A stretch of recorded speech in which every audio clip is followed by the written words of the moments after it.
जब आएगा इमरान बनेगी सारी शान, बनेगा नया पाकिस्तान, बनेगा नया पाकिस्तान, बनेगा नया पाकिस्तान, बनेगा। हेलो, तब्दीली आ गई है। तब्दीली आ गई है। क्या हुआ? कप्तान को भाभी छोड़ गई। क्या बता रहा है मेरे को मनोज? फोन काट, फोन काट।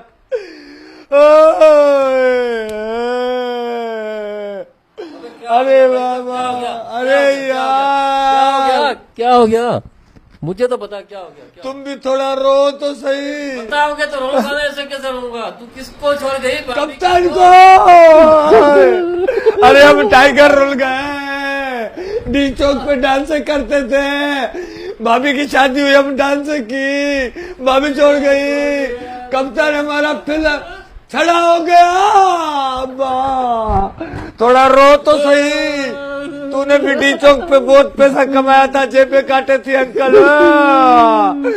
अरे वो पीछे बाबू जब डेक का आवाज बढ़ाता था, मैं डांस करता था, रश करता था, तू जेबे काटता था। हमने करोड़ों रुपए काटे, बोला हमको माफ कर दे। तू भी शादी के ख्वाब देख रहा है, तू भी रुल जाएगा जैसे हमारे कप्तान। हमारे कप्तान को किसने बोला तुम शादी करो? ओ चाचा, इतनी खिदमत हम अपने माँ बाप की करते जनती हो जाते हैं जितनी हमने कप्तान की खिदमत की है। बस बाबा।